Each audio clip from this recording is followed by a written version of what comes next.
Hello. Hi, everyone. Hi.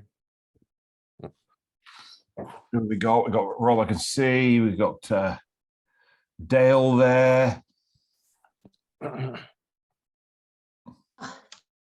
Liz, Sean. Caroline Day. We've got Linda Weatherly. Mark Woodhouse is in the house.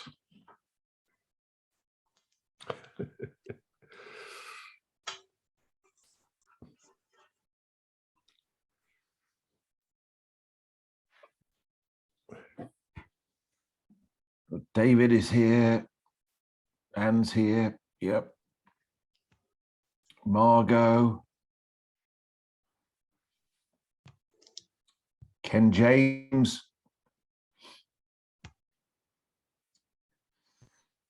Great stuff. Good to see you all here. And welcome to Think and Grow Rich, number 4. Thank you all very much for the fantastic feedback you've been putting into the Real World NLP and Huna group.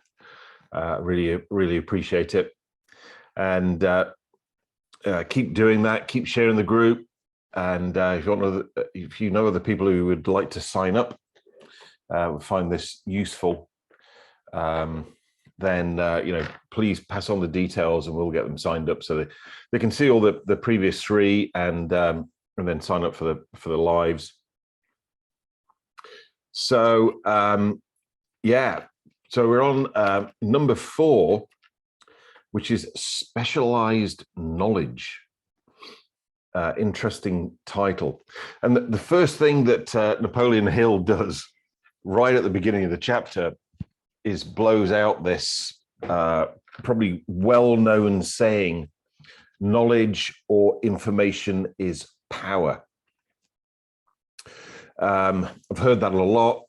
A lot of the world's governments not necessarily use knowledge is power, but they have the idea that information is power.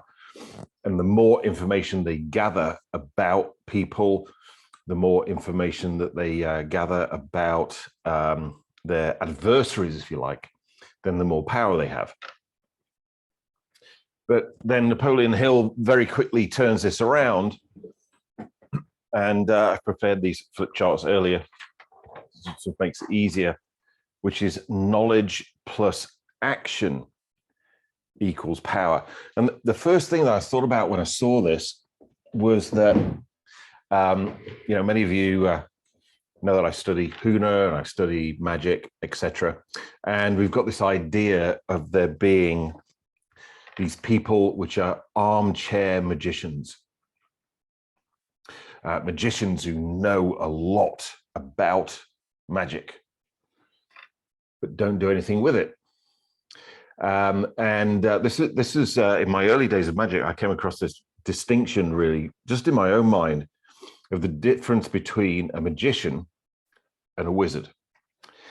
A magician was in his armchair and he was very erudite and read lots and lots of books and all that kind of stuff and knew a lot about magic and could recite lots of things about magic, but actually didn't do anything with it. Whereas the difference with a wizard, in my mind, this is just my model of the world, a wizard is willing to get their hands dirty. As in, they go out and they do something with what they know. And what that means is that for a wizard, you've got to be willing, I'm not saying they get it wrong, but you've got to be willing to go out there and use what you know and it not work.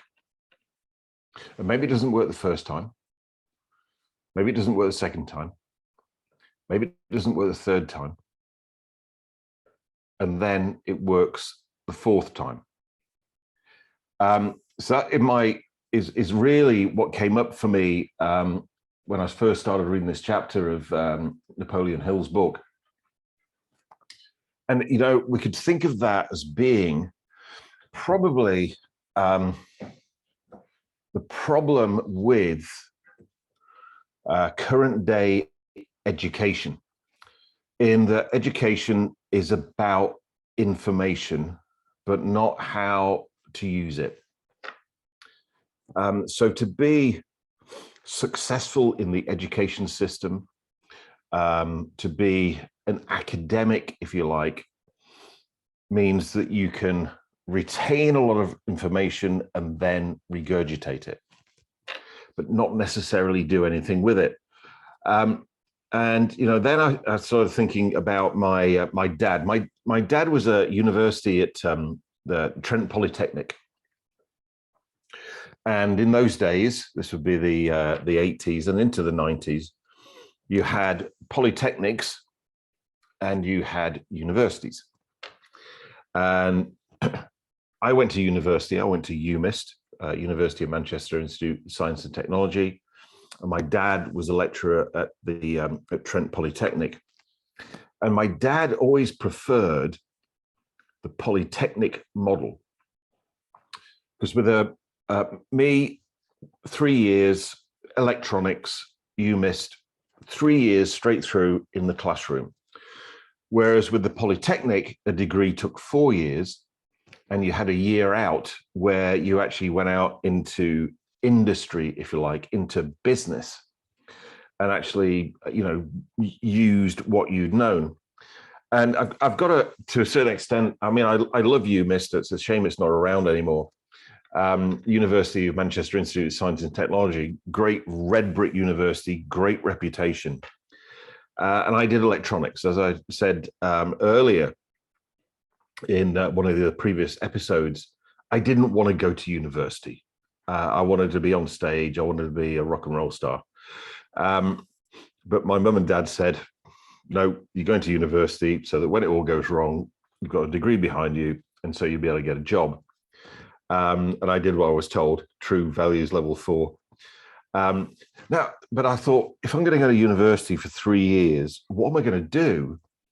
And I thought, well, at least I'd go and do something I love doing. And I loved building amplifiers. I loved taking radios apart. I loved building radios, etc. So I thought, right, I'm going to do electronics. So I did 3 years at UMIST University doing a degree in electronics, and we didn't build anything. It was all totally, there was more mathematics in the degree course at UMIST in electronics than there was in the applied mathematics degree at UMIST. So I took things into my own hands, I guess. And in the summer of what it would be, 1983, so between finished year 2, going into year 3, I managed to get a work placement, which was, I guess, an apprenticeship, which is also something that Napoleon Hill talks about in this chapter, with an electronics company in Nottingham called Plessey. And I was there for 8 weeks. They did pay me. They paid me £70 a week, which, to be honest with you, in 1983, as a student, £70 a week was a small fortune, So I managed to save up quite a bit of money. And then I was actually learning how to do electronics, which I think one of the biggest experience I had with that, which I think will be covered in some of the later chapters with Napoleon Hill, is that I got given a problem. There was a previous electronics engineer had built what's called a DTMF phone, a dual tone multi-frequency phone, which is all the phones we have now. But the old phones used to be what's called a pulse phone, where you did a dial and it went and it would do a number of pulses for the number you were dialing. Whereas the new phones used frequencies, tones. And so this guy had designed this. It was been made, but it didn't work. And then he left. And they gave me the job of sorting this thing out. And I tested it out, looked at the circuit diagrams, did all this kind of stuff. And I could not work out what was the matter with it. And I had a dream. And I had a dream of what the problem was. I won't go into the details of the problem because it's very, very techy, and it's to do with double-sided circuit boards and all this kind of stuff and the connectors between the two. And I had this dream, and the next day I went, okay, I need to turn these connectors upside down and connect it, and it worked first time. That was the first experience I ever had of having a dream for solving a problem. I guess from a Huna point of view, we'd say that came from my higher self, more than my unconscious mind. So then, the next thing that Napoleon Hill talks about here is that great wealth doesn't come from knowledge. It doesn't even come from taking action. It comes from organizing and intelligently applying specialized knowledge. So, universities are very much around generalized knowledge, whereas what the world actually, according to Napoleon Hill, wants is specialized knowledge, a specialist, an expert who can intelligently apply Empire's action of that knowledge, and then we can create great wealth. An interesting thing he also said, which I personally would agree with, is that a lot of people don't do that because they have an inferiority complex. And he actually says that inferiority complexes come from school, they come from education. So somebody that didn't do well at school then can potentially carry an inferiority complex forward for the rest of their life. And a lot of the people that Napoleon Hill talks about in the book, Think and Grow Rich, weren't great at school. There's a movie out which I'd recommend you watch. Think and Grow Rich, the movie. You probably have to pay for it, but it's like $9, something like that. And one of my clients and a good friend of mine, Derek Mills, is actually in that movie. So he invited me to the premiere in London to that movie. And there's a scene in it, and the scene, I've got to admit, brought me to tears. I literally was crying in the cinema. Is the Roxy, I think it was in South London, because it's an animated scene of something that Napoleon Hill talks about in the book about Edison. And Edison was at school, and his teacher gave him a letter for his mother, and said, "You've got to have your mother read this letter." So Edison went home, gave the letter to his mum, said, "The teacher's given me this letter." And in the scene, you've got Edison's mother reading the letter, where it basically says that the young Thomas Edison really had no capabilities whatsoever. He was actually uneducational. That none of the teachers in the school knew what to do with him, and so that he couldn't go to school anymore. And his mother reads this letter, and Edison says to her, "What does the letter say?"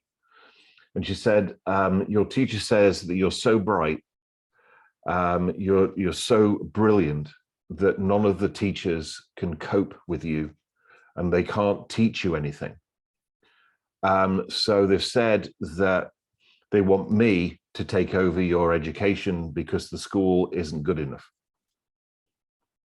That's what Edison's mum translated this letter to actually say.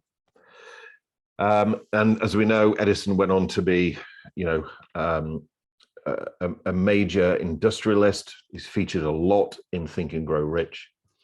And in the scene in Think and Grow Rich, the movie, Edison is in his office. He's now a multimillionaire, and he's there, and he opens this box, which is all of these things from his childhood, and he finds this letter.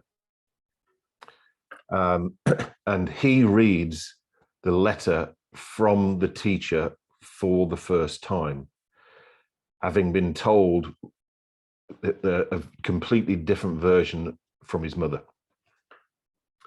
And that really hit me a lot, in that, our education system, and I'm coming across this a lot at the moment, with a lot of the organizations, whether it be medicine, whether it be education.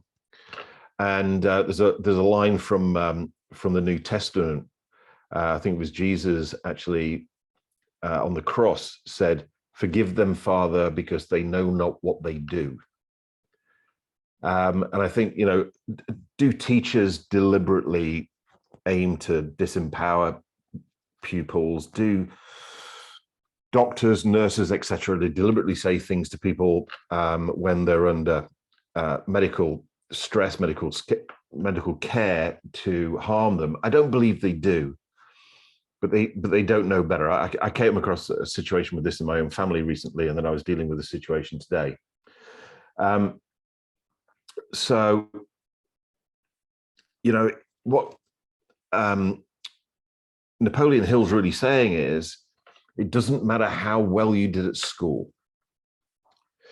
But then he does say, buy knowledge, know how to buy knowledge.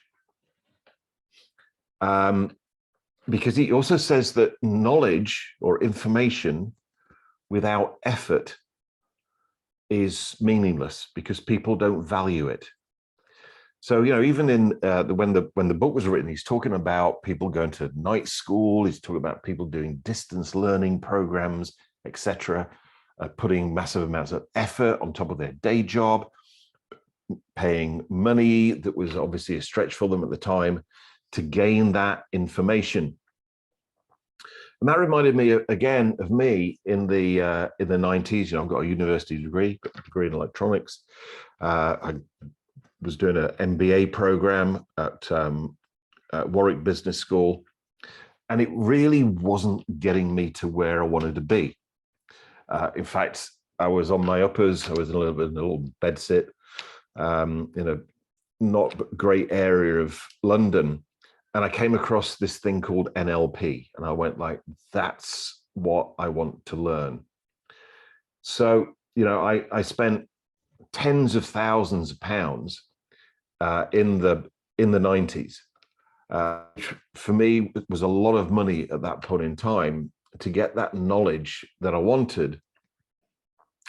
But also what that gave me was also a kind of like what you might call apprenticeship or a mentorship with my late mentor and trainer, Dr. Tad James, where I was literally working alongside him for probably about 4 or 5 years, not only in NLP but also in HUNA, and that was massive. So one of the things that Napoleon Hill talks about here is about mentorship, is about apprenticeship, and paying for that. I paid a large amount of money to do the trainings with Tad.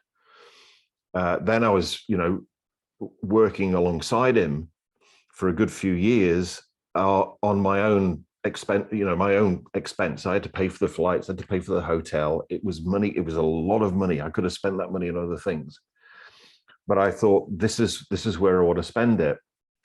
And the thing that then came up for me was, I've got a client at the moment, and he's a very successful CEO of an international electronics company. And he contacted me and he said, I've got this major presentation coming up. He was getting an honorary doctorate, and I've got to do a presentation to accept this honorary doctorate.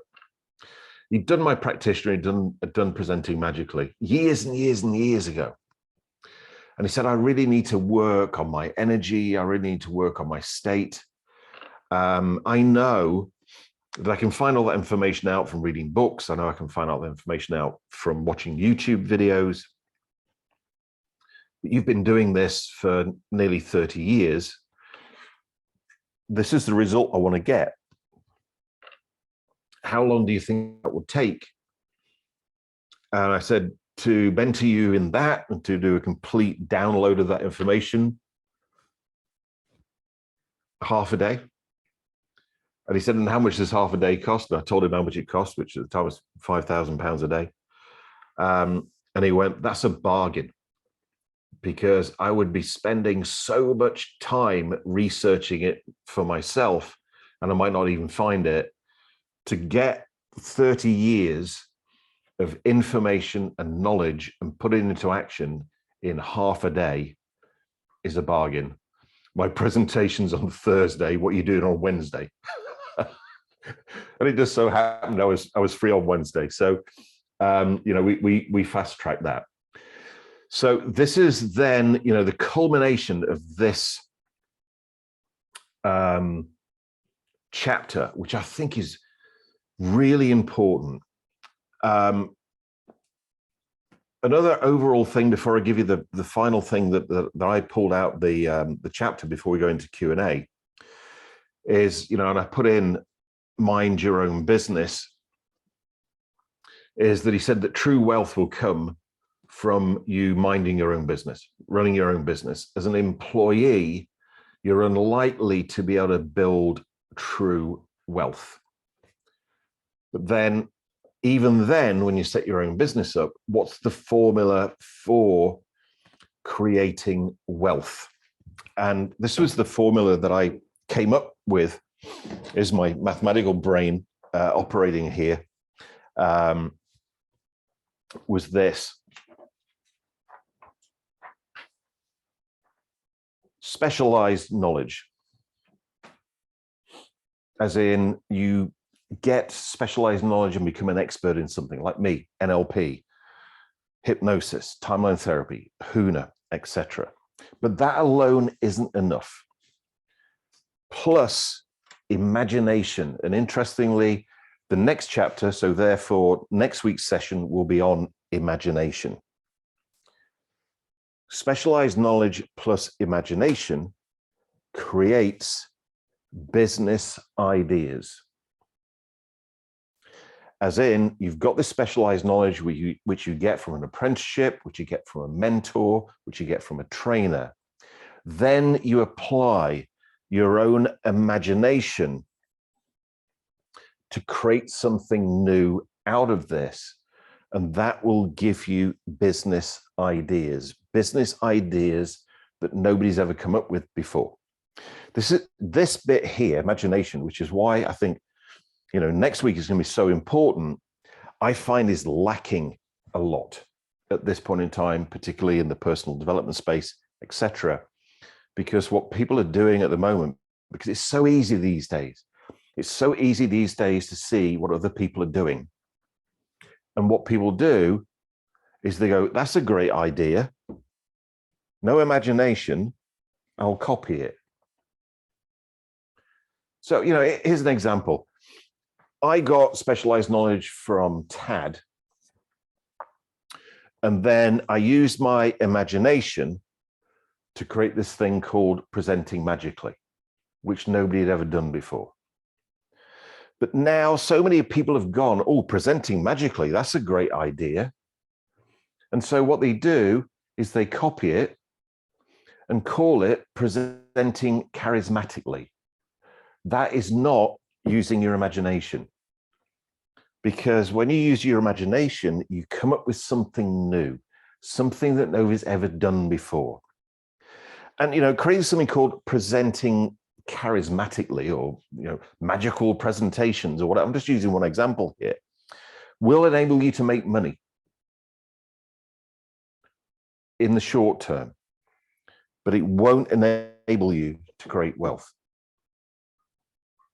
So I think this is what Napoleon Hill's talking about, is you get your specialized knowledge from somebody who's got that, and then you apply your imagination, which takes effort,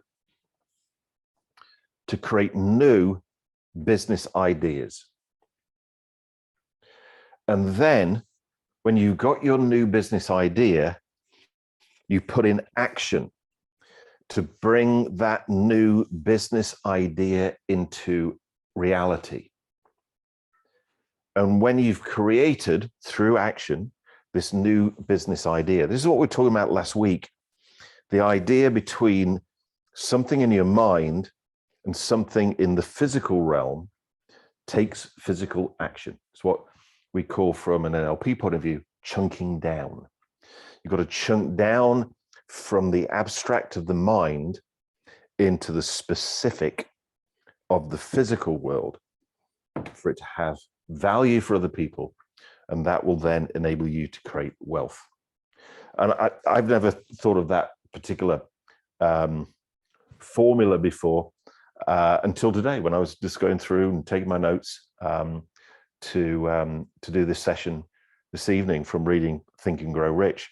This is my take on what Napoleon Hill is talking about in the chapter we've just been covering, specialized knowledge. There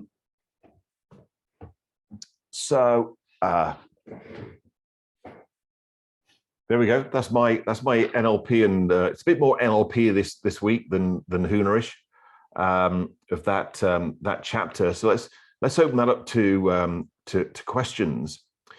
So what we've been doing, so worked really well, is I think if you put your questions into chat, I can already see there's some there. And then what Sally will do is put those into an order and a sequence, and then say for you to unmute your microphone, and then for you to ask the question, and then mute your microphone, and I'll answer the question. That seems to have worked in the previous session. So, Sally, do we have some questions?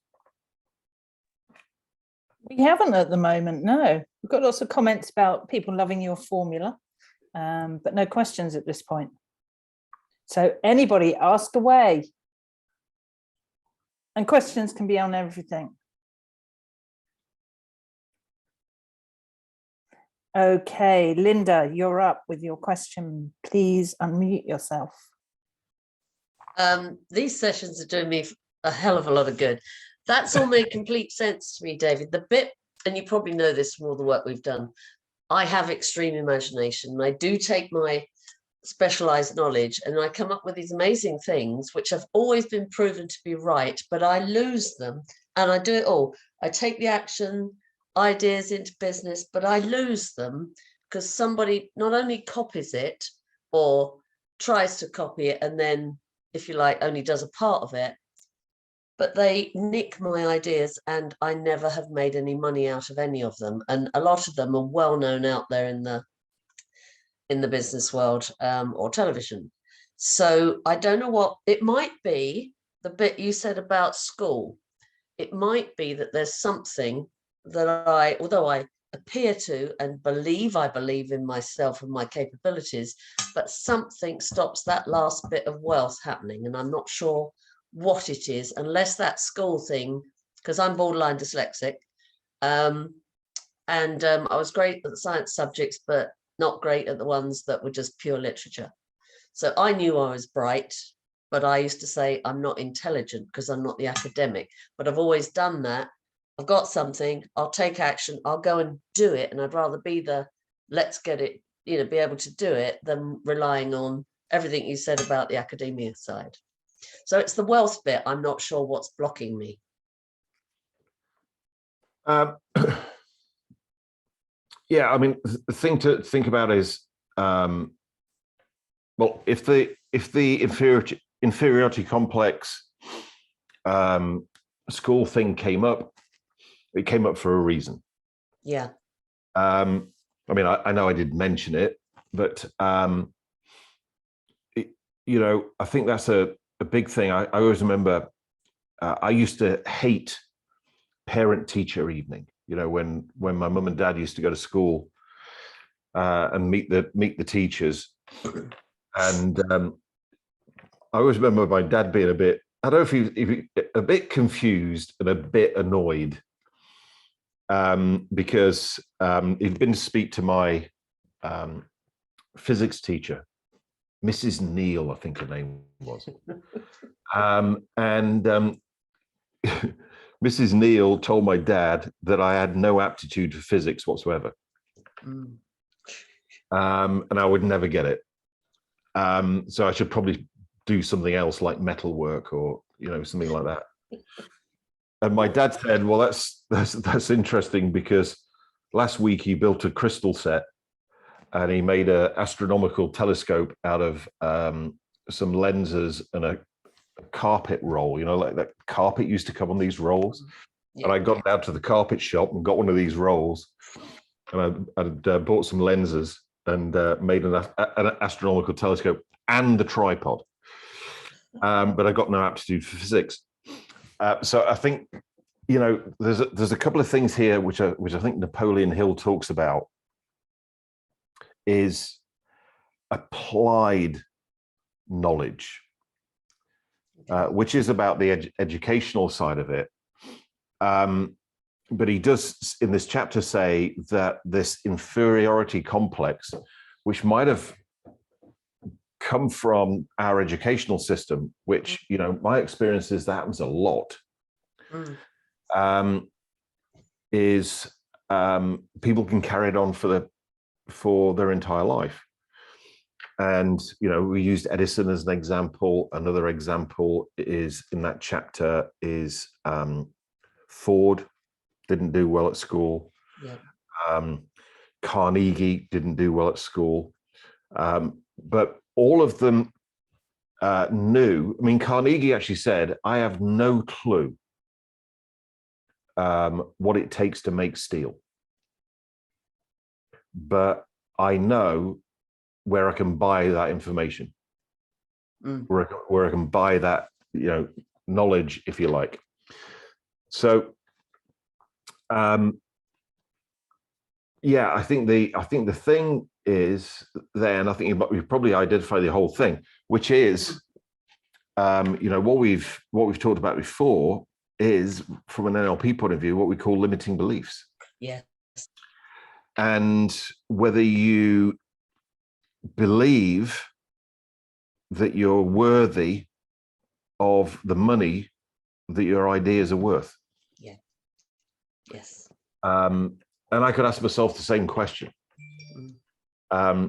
Because there are people out there that have made more money out of my ideas than I've made. Same here. And though, you see, this is what these people do. They chop and change. They go, okay, that's a great idea. And they run that idea until basically they've made the kind of money out of it. And then what they do is they go and do something else. Whereas, I've been doing NLP, hypnosis, timeline therapy, HUNA now for nearly 30 years. Yeah. And I'm still coming up with new ideas, like this as an example, and I think that, you've kind of almost answered your own question, I think. Yeah, I've never thought about it before.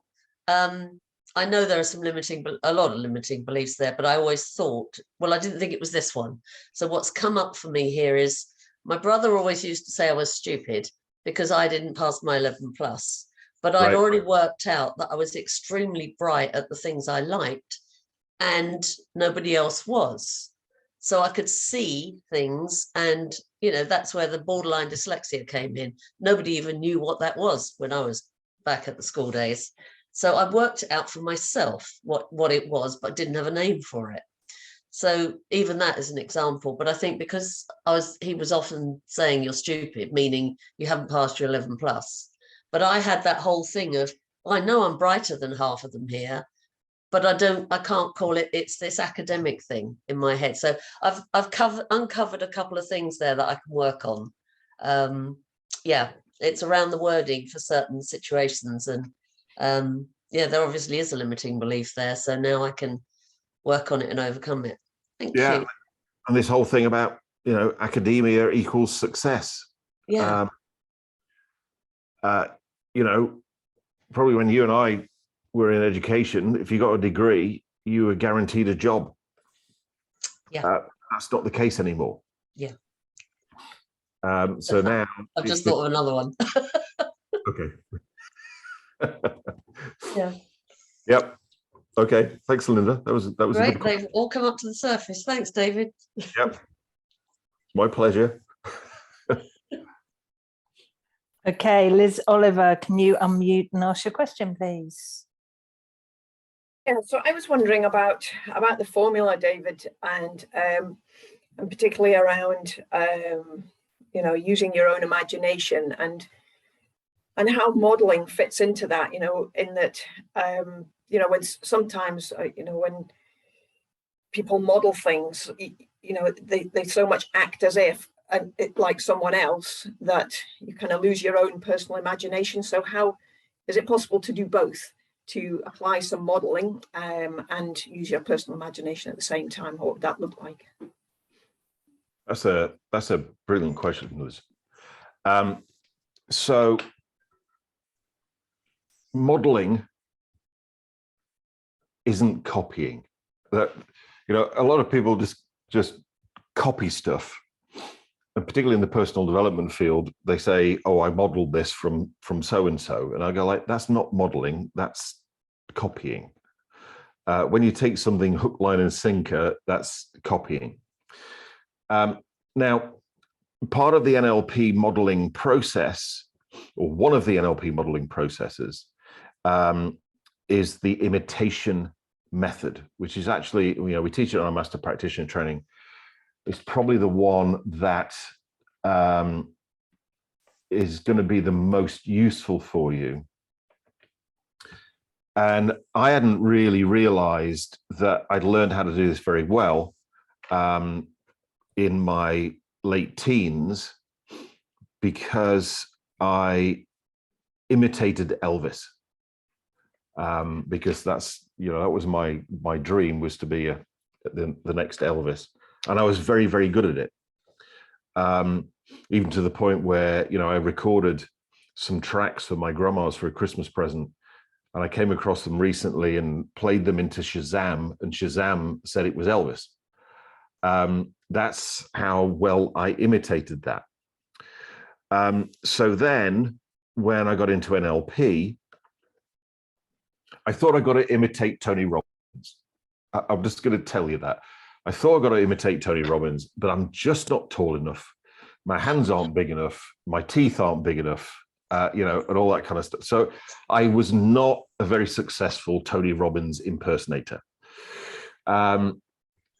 But then, you know, I came across Tad,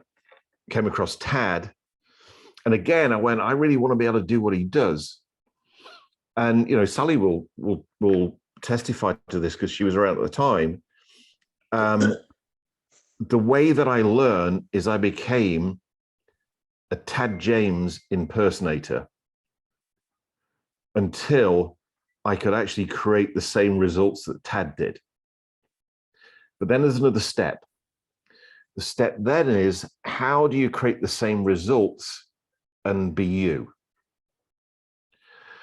So then somebody else that I really admired in the 90s when I was learning NLP was John Overdorf, particularly around his linguistic skills.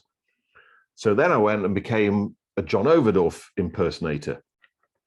And I remember my friend Andy Cooper, he's not here tonight because he's got an interview, but you'll see it in the recording. The first Presenting Magically that we did, Andy came up to me at lunchtime, and he said, I closed my eyes and I didn't think it was you on stage. I thought it was John Overdorf. And I thought, right, I've done that now. So then I went, how do I create the same kind of results that John Overdorf creates, being David Shepard? I did that. Then, you know, I do admire Richard Bandler, a lot of the stuff that Richard Bandler does, and he obviously is a co-creator of NLP. Why wouldn't you? But because of where I'd already got in my career and business in NLP, I couldn't get to do a Richard Bandler training. So what I did was I phoned Richard Bandler's company up, and this is in the days of tapes, and I bought every single product that they got video and audio. It's like a $5,000 purchase. I'm sure the salesperson on the phone was going like, yeah, what a fantastic day, you know. And I went through all those videos and audios, and for a while I became a Richard Bandler impersonator without a gun, just so you know. And when I could get the same kind of results that I was seeing Richard Bandler getting, then I went, how do I create that result as David Shepherd? Then a very good friend of mine, Peter Strachan, said, David, you're absolutely fantastic on stage. You know, what's your next step of development? And I said to him, you know, ex-wing commander Strachan, and I said, well, thank you, Peter, I appreciate that. And I know I'm a good trainer, but I'm wooden. I'm boring. So my next step is to become more entertaining. He said, well, how are you going to do that? And I said, I'm going to model stand-up comedians. So there's a couple of stand-up comedians that I loved over here in the UK. One was Dave Spikey. Another is Peter Kay. Another is, his name's gone at the moment. I went on to Amazon. This is now we got DVDs, Amazon. So I bought every single DVD. Jack D is the guy that I modeled. And I bought all of these DVDs and I watched them. Now I had to watch them once without modeling them because I was laughing too much to be able to do modeling. But then what I did was I went through them all and went like, okay, so how are they doing that with an NLP modeling process? How are they doing that? What's the strategy? What's the technique, etc.? What's the physiology? What's the voice tonality? And so, you know, for a while I was doing NLP practitioner trainings, and I was Dave Spikey does NLP practitioner training and I actually used his jokes, which I fitted into the NLP practitioner training until I got the same result. And then I went, okay, so now how do I do this as David Shepherd? But what a lot of people do is they don't put the effort in. You know, that takes a lot of effort. It takes an investment. I got to buy all the DVDs. I got to watch them all. I got to model them all. That's the effort that I think Napoleon Hill's talking about here, to gain the knowledge and then going, okay, how do I do this? This is the imagination as me, rather than just taking something hook, line, and sinker from somebody else and just, well, different ways of putting it, modeling, copying, stealing would be the order and sequence of things. So that's my kind of strategy of using NLP modeling to take the, you know, world-class models of excellence and then distill it down, make it your own, do something then unique with it that those people weren't doing. And though, credit where you got it from originally. That's a real high value for me. Is, you know, I've said, you know, a lot of stuff, a massive amount of stuff I got from Ted, massive amount of stuff I got from John Overdorf, as well as Julie Silverthorne, massive amount of stuff I got from Richard Bandler, massive amount of stuff I got from Elvis, massive amount of stuff I got, you know, I'm the Elvis of NLP now.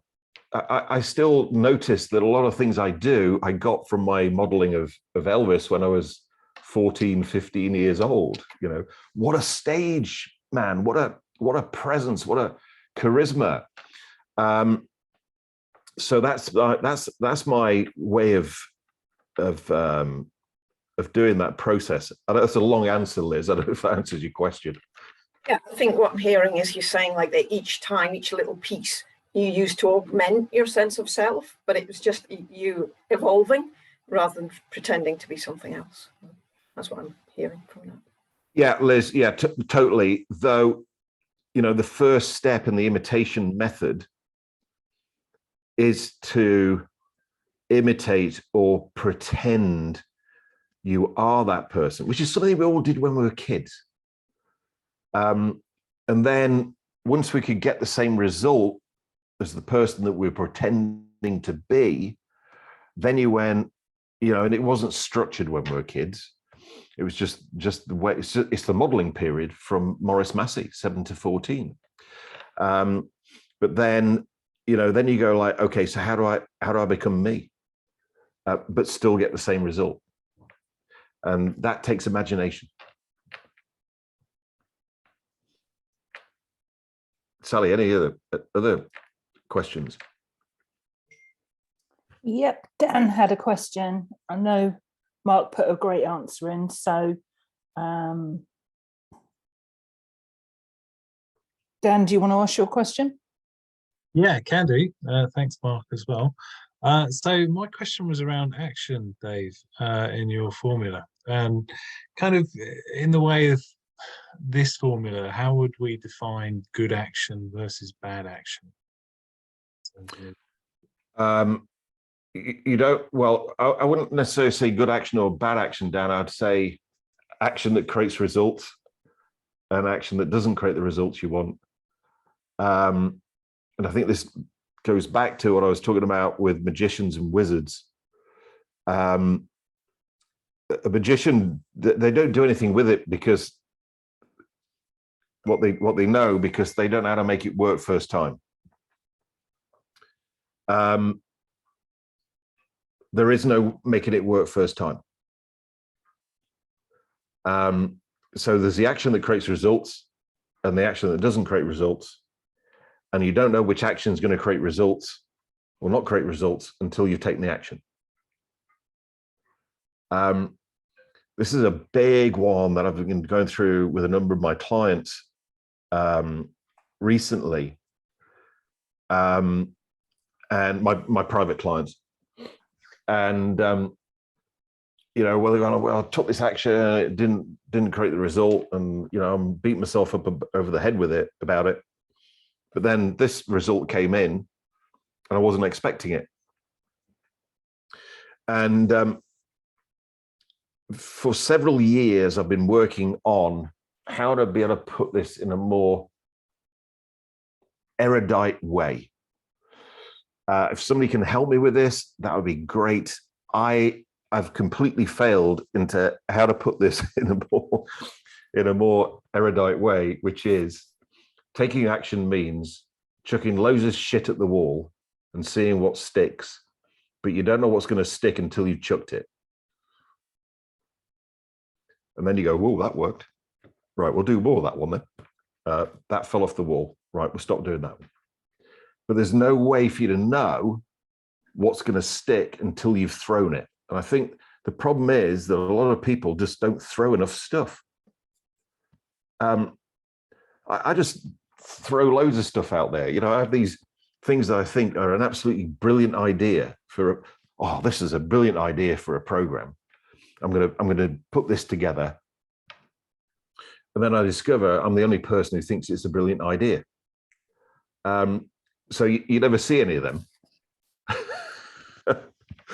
And I got that really from a friend of who became a friend of mine, but she was my general manager for a while. Deborah was Richard Branson's legal advisor, not for like just Virgin, but for Richard Branson across the whole thing. This was in the 90s when she was working as general manager, and she said that Richard Branson sets up at least 200 businesses a year, and he thinks he's doing good if one of them is still going at the end of the year. And I'm going like, wow, And he said you never hear about the other 199 because they didn't work. You only hear about his successes. So I do lots of things that don't work, but you don't get to hear about them because they weren't successful. So I think I don't think there's good and bad action. I think there's just taking action and then being aware of what's working, which is feedback. But just because something worked last year doesn't mean it's going to work this year. So you've got to continually do that. which really, I suppose, comes from something we haven't really talked about. It's not anything that's really in Napoleon Hill so far. Maybe something will trigger me into thinking about it, but it's around flexibility. I think COVID and the pandemic taught some of us that lesson. In that there are so many people that were successful before the pandemic that aren't now. And there's people who were successful before the pandemic and they are now, but every single one of them had to change the way that they did business. But it's like that wizard thing again. It's about, oh, that didn't work. Oh, that doesn't mean it's not going to work. It just means it's not going to work that way. So if you're really passionate, you know, this again starts to bring in the other things that we've talked about in the previous sessions. If it's something that you're really passionate about, keep going and you'll find the way. And, you know, sometimes you do it and it works first time. That is luck. Just happened to work first time. There are other times when you keep going and it just, you know, doesn't work first time, second time, third time, fourth time. But, you know, there is that thing that if a particular way of making it work didn't work first time, doing it a second time and putting more energy behind it is not going to make it work. It didn't work first time. It's not going to work second time. So that doesn't mean giving up on what you're passionate about and what your dream is and what you're wanting to create, but it's about going, okay, imagination. What's another way of doing this? Oh, that didn't work. What's another way of doing that? I don't know if that answers your question, Dan.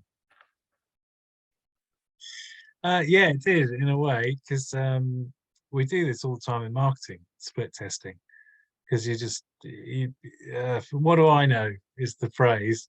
And if you go, well, nothing, let's see what works. And then you find out pretty quick that one really doesn't work, and that one works a little bit better than that one. And then you do fine tune it as well. And technology has shortened the time frame.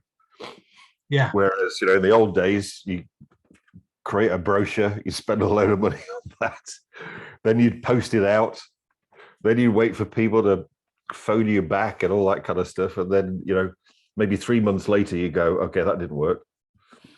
Whereas now you can test something in a matter of hours, probably, rather than it taking months. And also at a lower cost, but yeah, cool. Thank you, David.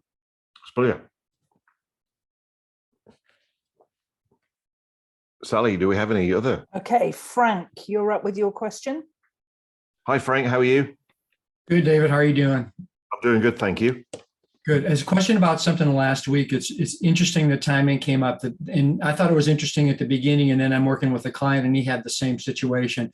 The non-attachment to or being overly attached to one specific outcome, how to maybe support somebody through that or help them be resourceful.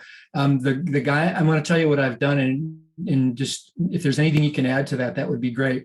He wants to start another business. It's one specific business and he knows what it is and he's already taking steps. So what I've done is I've asked him, what's important to you about that? What will that bring you? Who are you going to become along the way? And looking at other ways in his life that he already has that, and other ways in his life he can bring that in without directing him off that goal. What are some things, and maybe not specifically to that example, but just in general, how to support somebody through that seems to be really focused, that's really focused on one particular outcome, and it's really important to them? Yeah. I think you actually sent me an email about this, didn't you, Frank? Yeah, so let's put it into a different context, in that by being overly attached, let's say that there's somebody and they really wanted to be in a relationship with a specific person. And they weren't in a relationship with this person at this point in time, but they got this person. I want to be in a relationship with that specific person. There's a couple of things with that. One is you could be setting yourself up for failure because that person might not want to be in a relationship with you. Also, if you haven't asked that person, would you like to go out with me? And they've said yes, it would be inappropriate or a bit of a boundary violation. So a little bit like what you've done, Frank, by the sound of it, is you go, okay, so what is it about that person? What's the qualities of that person that have me want to go out, have me want to date them, to be in a relationship with them? And then, you know, if you let that go, you go, okay, well, that allows it to be that person. And it could be somebody you've not met yet that's got all the same qualities. It's similar as well when people go, I really want to work, I really want to get this job with this company. So they set a goal of getting a job with that company, and then they don't get the job. So they beat themselves over the head. I remember this years and years ago. There was a job that somebody wanted with Shell, you know, the oil company. And they went, you know, I've got this job spec. I want that I want to put that job as my goal. But I went, so what is it? But I went, what is it about Shell, the company, that wants you to work for them? What is it about that particular job description that has you want to have that role?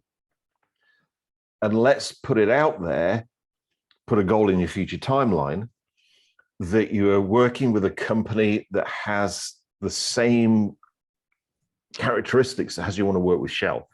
You've got a role that actually has all the same characteristics of this job spec that you've seen. Let's put that out into your future.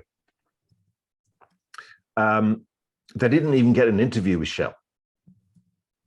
And though they did get a job with a company with the same characteristics that they defined, and the same and a role. Actually, it was the same kind of characteristics of the role, but the money was better, as it turned out. So I think that's that. So it's like when I say letting go of the form, and this is also something I've gone through with a number of my private clients just over the last couple of weeks, is that they put a pitch out with a specific company, with a specific proposal, specific amount of money. And it's not that they haven't, it's not that they're not got it, they haven't got it yet. So, you know, it's not like the company said no, but they were beating themselves over the head about it because they went, I didn't achieve my goal. Whereas I went like, okay, so, you know, from a business, the goal is that really that you're making a specific amount of profit from a, you know, a particular kind of contract. Do you care where that money comes from, as long as it fits in with your values and it's ethical and legal? And they went, no. And then they said, in actual fact, we've got that already from another company. So in actual fact, you achieved the goal, but you know, you've been beating yourself over the head for no valid reason. Does that answer your question, Frank? No, that's great. Thanks. We well formed the goal, haven't put it in the future timeline yet. So I'm deciding, do I want to put that specific goal in the future timeline, or maybe a goal of here's what you want by such and such a time? I need to work that out. Yeah, I think it's put into timeline specifically what they want. without specifically saying where it's coming from. Okay. Cool. If that makes sense. And I'm thinking about specifically the email that you sent me. If that makes sense. I don't want to talk about it more specifically than that, but I think you'll be able to work out what I mean by that. Yeah, for sure. Yeah. Thanks, David. I do need to run. I've got to get to a training, so I appreciate you getting to the question, and I'm glad I got on today. Okay, Frank. Thank you. Have a good training. Sally, any other questions? No, nothing. That's it on the question front for tonight. Unless anybody's got anything else they want to add, just wave at me if you do. Ken's waving. Okay, Ken, unmute and ask your question, hon.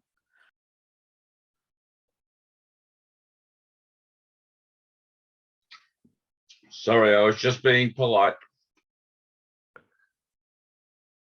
Oh, in waving, or the fact that you're eating before answering the question?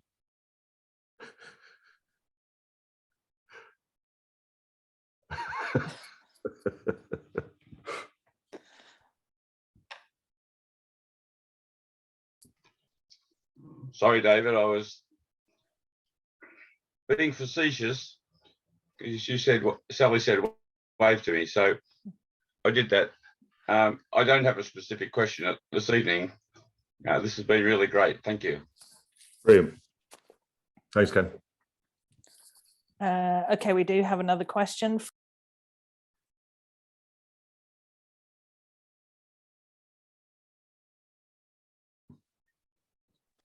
Adrian, do you want to ask your question? I was going to say, I've just seen Adrian come online. Yeah. Yes. Hi, David. The Adrian. question is, well, it's actually from Theona, but she's here with me. I was on the phone, so I had the opportunity to ask it. How does changing what you do square off with the one thing?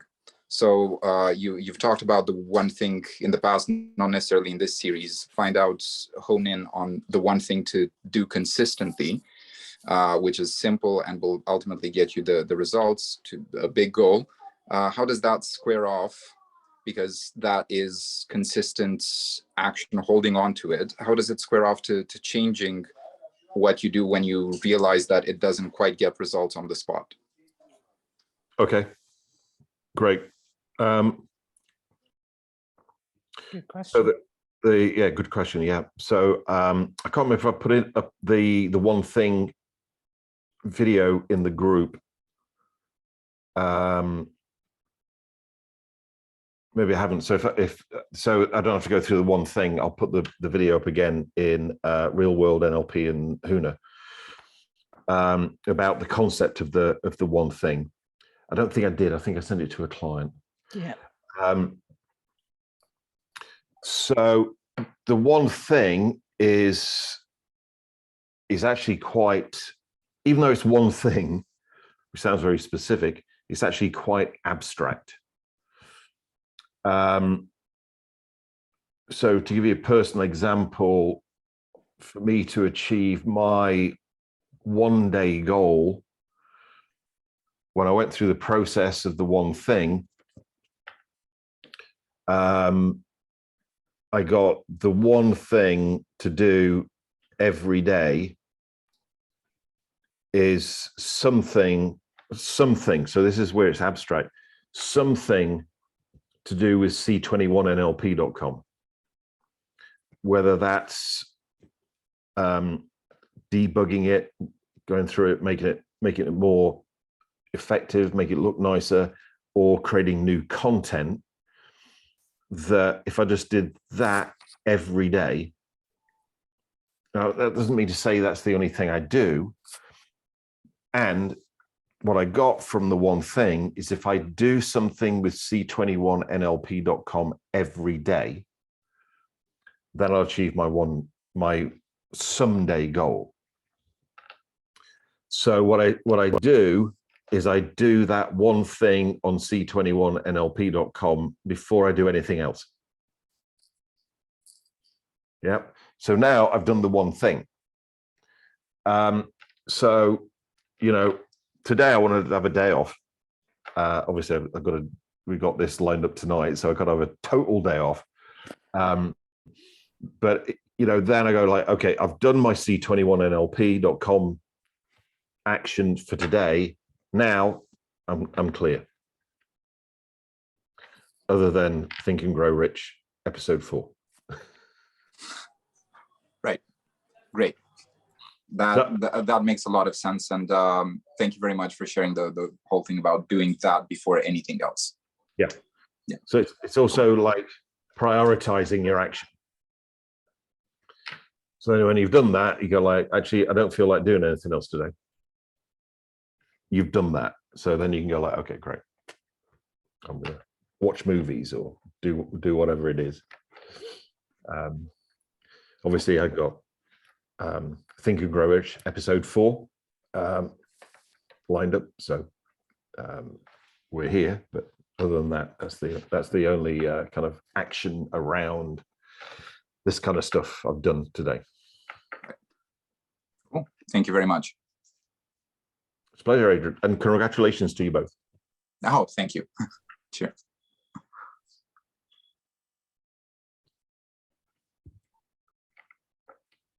Any other questions, Sally?